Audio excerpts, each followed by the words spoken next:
Bonjour, dans cette vidéo, tu vas découvrir la parité des fonctions cosinus et sinus. Lorsque l'on te demande de déterminer la parité d'une fonction, il s'agit de montrer que celle-ci est paire ou impaire, ou ni l'une ni l'autre. Qu'appelle-t-on fonction cosinus et fonction sinus?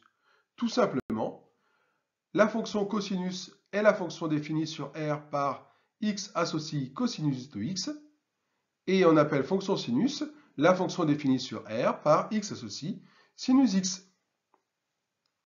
Dans une vidéo intitulée Parité d'une fonction, je t'ai présenté en détail les définitions et propriétés d'une fonction paire et impaire avec des exemples d'illustration.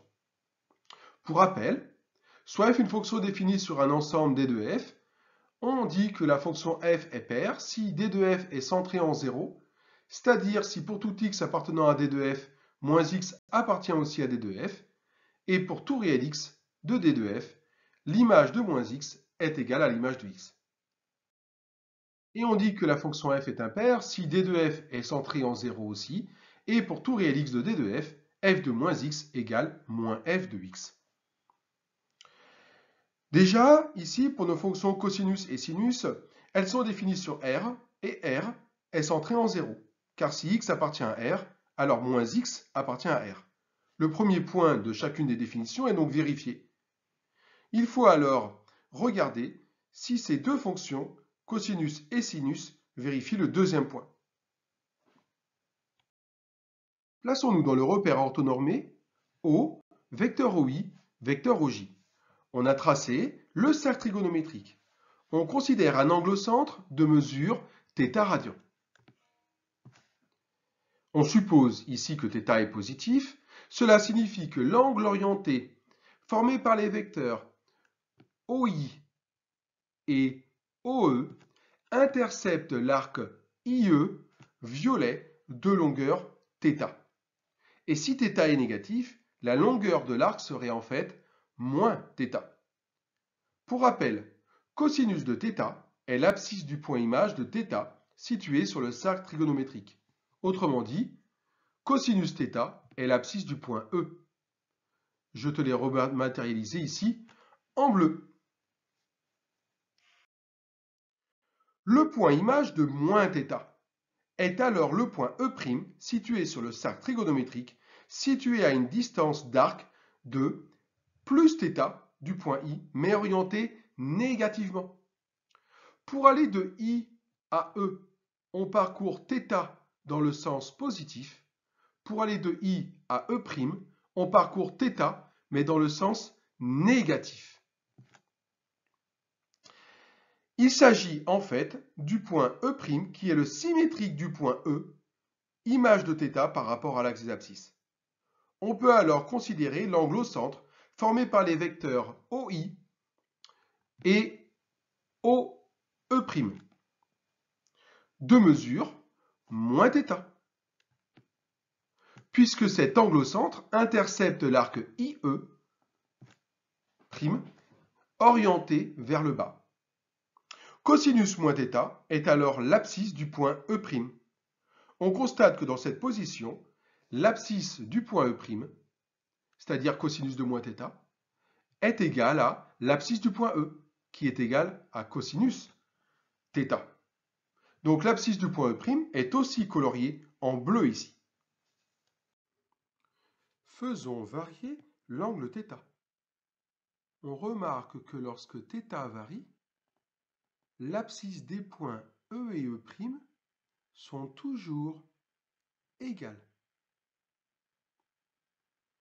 Ainsi, cosinus de moins θ et cosinus θ sont toujours égaux. On a donc conjecturé que pour tout réel θ, cosinus de moins θ est égal à cosinus θ. Par conséquent, on a vérifié les deux points suivants. R est centré en 0, et pour tout réel θ, on a cosinus de moins θ est égal à cosinus de θ. On en déduit la propriété suivante. La fonction cosinus est paire.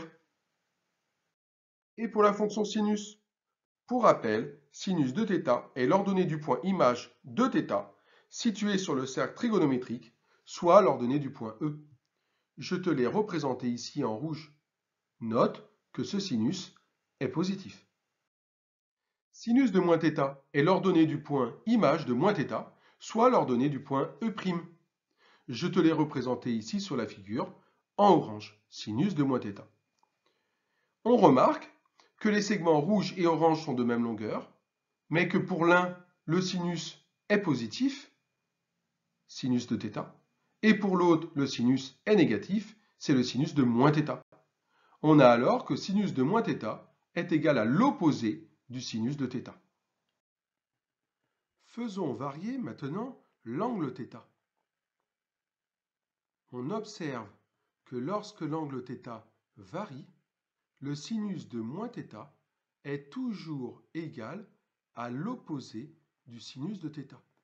Le segment rouge et le segment orange sont de même longueur et vont ici, si tu regardes bien les vecteurs ici, de sens opposé. La flèche rouge et la flèche orange sont de sens opposé, peu importe la position de l'angle θ.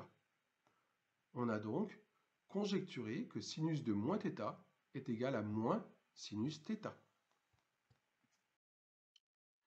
On conjecture alors les deux points suivants. Premier point, R est centré en 0. Deuxième point, pour tout réel θ, on a sinus de moins θ qui est égal à moins sinus θ. Il en découle la propriété suivante, la fonction sinus est une fonction impaire.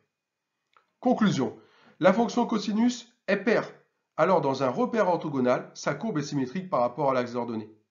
La fonction sinus est impaire. Alors dans un repère orthogonal, sa courbe est symétrique par rapport à l'origine des repères. Notez bien ces deux informations pour la suite des vidéos. À bientôt pour une nouvelle vidéo.